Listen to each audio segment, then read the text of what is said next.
Humanistke, humanisti, lepo pozdravljeni.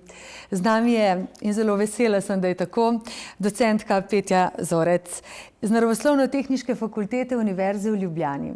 Je tudi, zlasti, predvsem bomo videli, modna oblikovalka, poznavalka mode, to zagotovo, premišljevalka v modi, razlagalka mode. Skratka, happy sem in vesela, da sem tukaj z njo, kajti moda je tako področje, ki ga občudujem, obožujem, rada o njem govorim in ga opazujem. Petja, pozdravljeni. Živjo, dober dan. Najprej me zanima moda, ne, tako vsakdo se obleče zjutraj, ne? Tako. Ampak moda je vaše področje tudi raziskovanja, ukvarjanja, predavanja. Kako potekajo te stvari na področju, ne nazadnje bom rekla, pa me popravite, oblek, oblačil? Ja, seveda, tle je treba upoštevati preteklost, ne, kaj se je včasih dogajalo skozi zgodovino mode, kako so si stvari sledile ena drugi, kakšni so bili lepotni ideali, ne, se pravi, gremo v to analizo preteklosti. Potem pa obravnavamo, kako so vse te, kako je vsa ta preteklost povzročila danes, današnjo modo. Tudi danes v bistvu, oziroma čez celotno zgodovino, se moda res odziva na družbeno dogajanje, na vse, kar nekako vidimo vsak dan na ulicah, v politiki, ne? Nekako je, vedno rečemo, da predstavlja en tak zeitgeist posameznega obdobja in bom rekla, da sploh danes ima moda eno ogromno besedo tudi znotraj različnih industrij, znotraj tega, kako odraža čas, kako ga dojemamo, kako ga vidimo, kakšne so naše vrednote.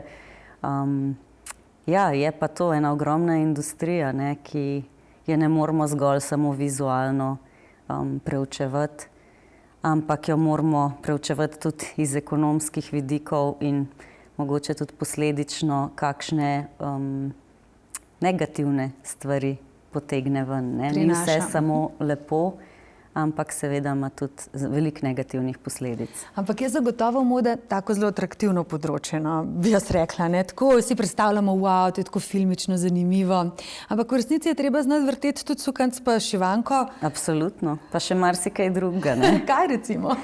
Ja, mislim, predvsem mora biti človek vedoželjen. Mislim, da je tudi vedno večja odgovornost na vseh kreativnih posameznikih, da so trajnostni, da so ozaveščeni, kaj se dogaja po svetu in kako boljši jutri nekako načrtovati, oblikovati. To je tista najbolj pereča stvar zdajle na splošno v svetu, ne. Prej ste rekli, moda odseva duha časa. Tako. To nekako vemo, omenili pa ste tudi lepotne ideale. Pa me zdaj zanima, kakšno lepoto odseva ta čas, ki ga zdajle živimo. Pa se to vidi v modi. Zdi se mi, da smo vsi nekako komot. Ja, A je to lepo? Ja, ne vem, mislim, danes je moda res demokratična, tako da bi težko rekli, da je samo komot. Vse je, ne. Predvsem pa lahko je komot v fizičnem smislu, v psihičnem, psihološkem pa ne tako komot, ne. Ravno zaradi pritiskov vseh idealov, ki se vrstijo okrog vsakega posameznika, katerim se želi približati, tako da ne, komot je tak dvorezni meč.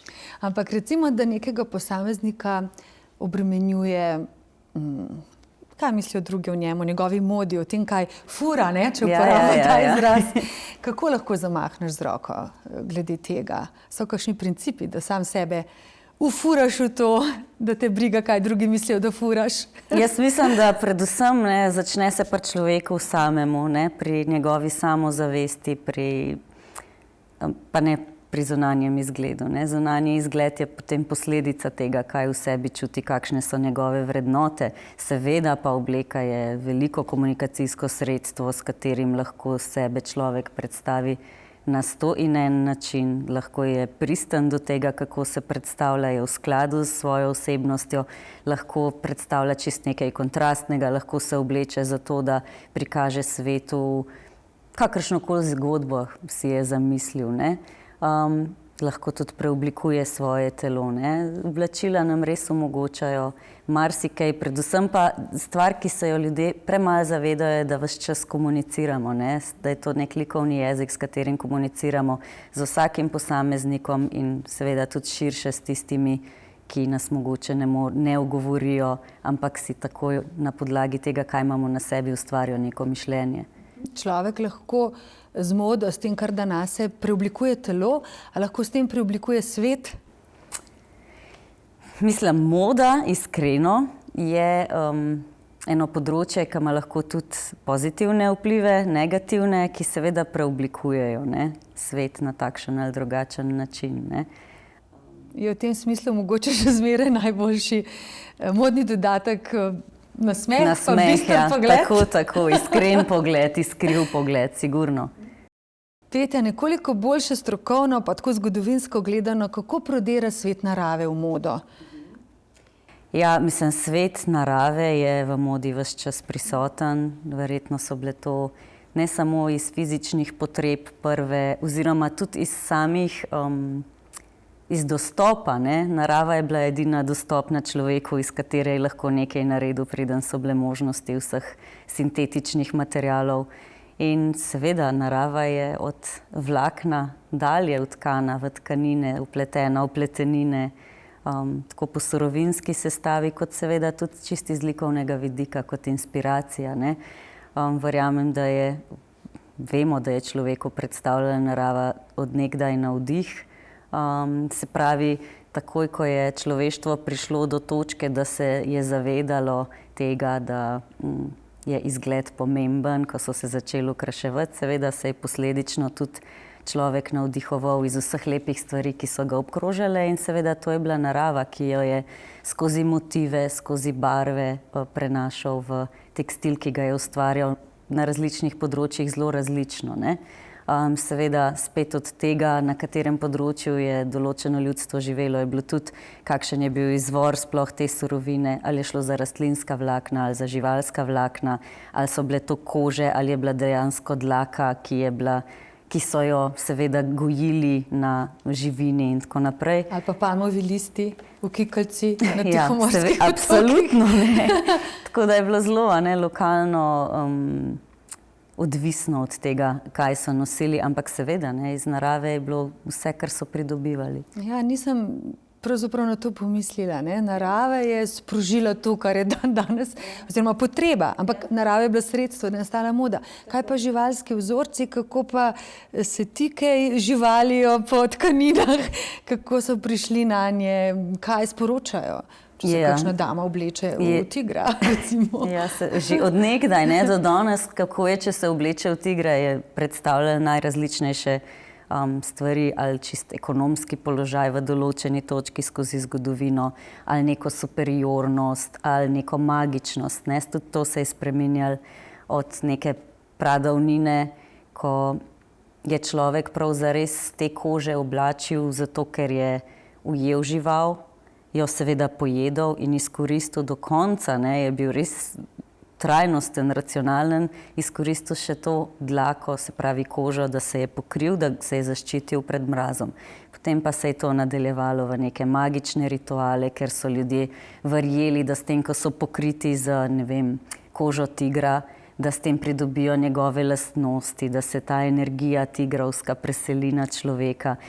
Do tega, da je recimo v 20-30 letih 20. stoletja prišlo do fascinacije vsega, kar je eksotično v Art Decoju, ko so se živali začele oziroma vzorci živalskega sveta naseljevati ne samo v oblačilih, ampak tudi v tekstilu, ki se je pojavil v interjerju, ne, v domovih, zaradi potovanj in pa tudi zaradi tega, ker je človek nekako želel vzpostavljati superiornost med živimi bitji, ne.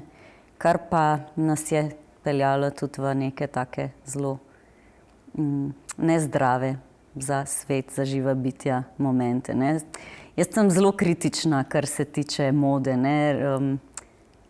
Hitra moda? Stroka jo ne more zaznavati kot nekaj, kar je banalno, nekaj trivialnega, nekaj samo, kar je nuja vsakdanja, ampak jo moramo res obravnavati iz vseh vidikov in biti kritični do vsega. Prej sem vam nekako bi rekla, planila v besedo, pa sem rekla hitra moda, krzno.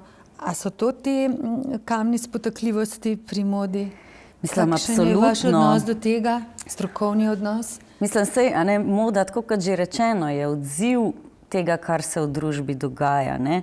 Se pravi, je zdaj moda tista, ki je kriva za to, a je človek, ki v bistvu uporablja, ki je prevelik potrošnik, ki se ne zaveda več vrednosti nekega produkta. Ne? To je spet ta igra kokoš in jajce, ne? Ali je potreba zdaj vodila v to masovno proizvodno, ali je najprej bila masovna proizvodna, ni bilo. Ne? V bistvu tak nek pohlep je tisti problem, je tisti srž problema, tako potrošnikov kot proizvajalcev. Ne? In to je nek začaran krog, ki kar nekako ne moremo, seveda je težko izstopati čez noč iz tega, ne? Ker poruši marsikaj. Ampak recimo modne brvi, se kdaj že zgodilo, da je kakšen modni oblikovalec oblekel svoje modele v živali? Ali pa v nekaj, kar je skoraj bilo kot živali? Absolutno, ne. To skozi, bom rekla, zadnjih 50-60 let. Tle lahko rečemo v dobesednem ali prenesenem pomenu in pa seveda vse vmes. Seveda oblačili, zdaj, če začnemo pri zadnji, recimo Stella McCartney je za jesen-zimo 2020 med svojo kolekcijo poslala še na pisto modele preoblečene v take velike plišaste živali in izpostavljajo prav tiste, ki so najbolj izrabljene strani modne industrije, recimo krava je na prvem mestu. Ne? Iz nje delajo res marsikaj in mogoče se tega premalo zavedamo. Potem zajec, lisica, krokodil, to so tiste vrste, ki so prav zares najbolj ogrožene.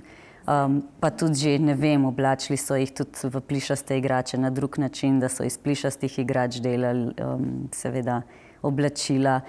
Potem pa kože, ne, ki se ves čas pojavljajo, pa seveda vzorci od pletenin do tkanin, digitalnega tiska na najrazličnejše načine je oblekel v žival. Ne. Ja, zdaj mi je pogled ušel majčko na vaše hlače, me tudi malo en kravji vzorec spominjal, sicer ste pa vi specialistka za hlače. Ja, to se tudi govori po Ljubljani in drugod. Ja, super, no. Ja, te hlače sicer niso moje, so od kolegice Cilke Sadar in danes sem jih oblekla z razlogom, ne? Ravno zaradi teme. Gre pa za digitalni tisk na bombažno tkanino, kjer je pripravljal vzorec, kravji vzorec, izhodišče, inspiracija so bili kavbojci iz ameriškega divjega zahoda. In se mi zdi, da je en tak lep primerek, kako lahko žival vnesemo v oblačilo, brez da bi ji škodili. Ne?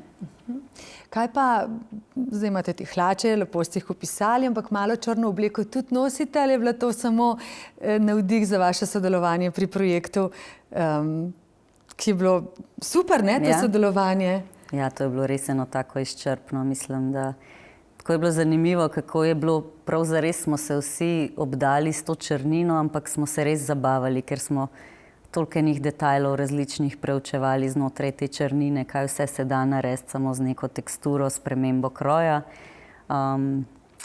Mala črna obleka sicer ni nekaj, kar bi jaz pogosto uporabljala, ne pomeni pa to, da je nimam, ne? In da mi ni interesantna.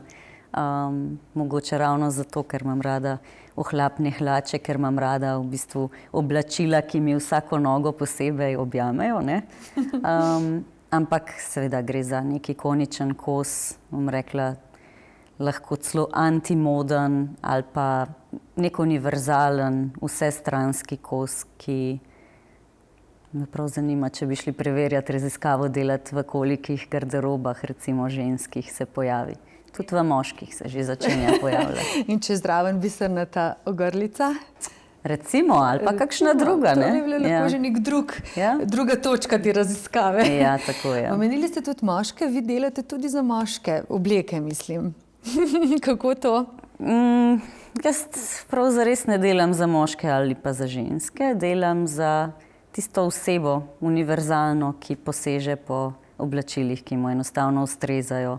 zaradi njegovega pogleda na svet. Tako da mogoče, če včasih je veljalo bolj, da delam moško modo, bi rekla, da se je to zdaj povsem sprostilo in da tudi mislim, da me ljudje, ki kupujejo moje stvari, niti ne sprašujejo več, kaj je to, je moško ali je žensko, za koga je, kar se mi zdi super. No, Ampak vendarle, ali je še kaj, kar je samo žensko, kar se mode tiče, in kar je samo moško?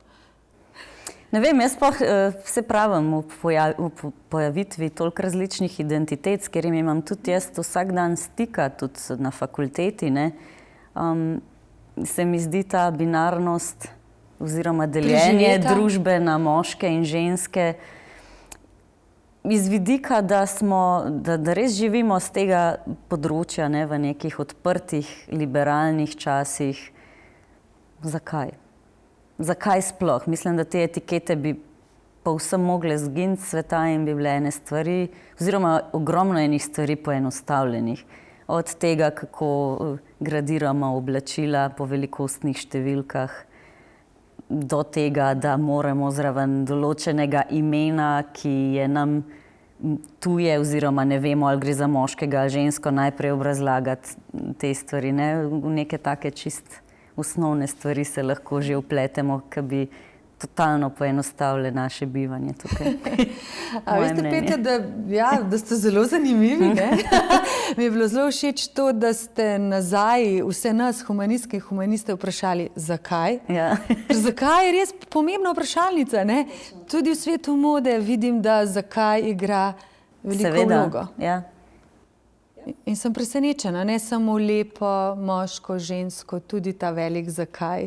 In potem naj bo zadnje vprašanje, en moj zakaj. Zakaj ljubite modo, Petja? Zato, ker to zame predstavlja medij, skozi katerega izražam svoje trenutna doživljanja, čustvovanja in v bistvu mi je nek filter, skozi katerega mogoče kakšne svoje nejasnosti razčistim. Zakaj se ne bi midve še kdaj pogovarjali? Pa dejva se, ne? Pa dejva se. Najlepša hvala. To je bila Petja Zorec. Hvala lepa vsem. Hvala, Blažka.